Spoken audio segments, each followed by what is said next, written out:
পাগলা মদন টাকের নতুন ভিডিওতে আজকে আপনাদের সবাইকে স্বাগতম। আজকে দেখাবো পাগলা মদন টাকের পাগলামি, সাথে ওর কিছু কার্যকরী টিপস যেগুলো আমাদের নিত্য জীবনে আমরা কাজে লাগাতে পারি।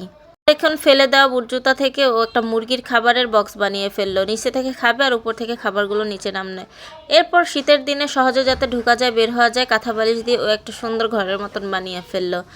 তারপর মুরগি কাটতে গেলে আমাদের সবারই অসুবিধা হয়, আমরা চাইলে এভাবেই নিজে মুরগিগুলা কাটতে পারি সহজেই। তারপর পাইপের মাথায় চামচ দিয়ে কষ্টিপ দিয়ে আটকিয়ে সেটা পানিতে জমিতে সেচ দিচ্ছে, সহজ উপায়। তারপর সার গলায় গ্লানের মাধ্যমে বেঁধে জমিতে সার প্রয়োগ করছে। আবার কোদালটাকে এভাবে করে সে মাটি কাটছে।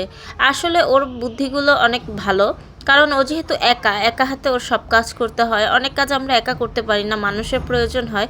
সেই কাজগুলোই ও কীভাবে একা করা যায় সেই পদ্ধতিগুলোই ওর কাজের মাধ্যমে দেখিয়ে থাকে। কিভাবে টাকা খরচ না করে হাতের সামনে থাকা জিনিস দিয়ে কার্যকরী জিনিস বানানো যায় সেটাই।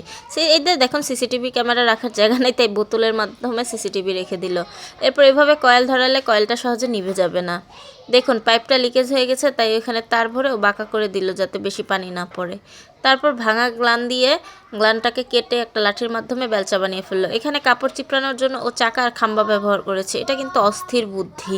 পাগলা মদন টাকের ভিডিও ভালো লাগলে ভিডিওতে লাইক করে দিবেন, একটি সুন্দর কমেন্ট করবেন আর ভিডিওটি আপনার বন্ধুদের কাছে শেয়ার করে দিবেন। তারপর এই দেখুন তো, তারপর একটা ভাঙা বুট এখান দিয়ে দিল যাতে পানিটা অপচয় কম হয়। আর এইখানে তো একটা হ্যাঙ্গার বাঁকা করে এটার সাথে হেয়ার ড্রাই ঝুলিয়ে রাখলো। তারপর এখানে আরও একটি গ্লান কেটে ওর মুখে লাগিয়ে নিল। এখনও স্টিলের কাজ করবে যাতে ওর চোখে মুখে না ছিটে। তারপর এই তো এভাবে ও সার দিচ্ছে যাতে গাছের গোড়ায় না যেয়ে চারপাশে পড়ে।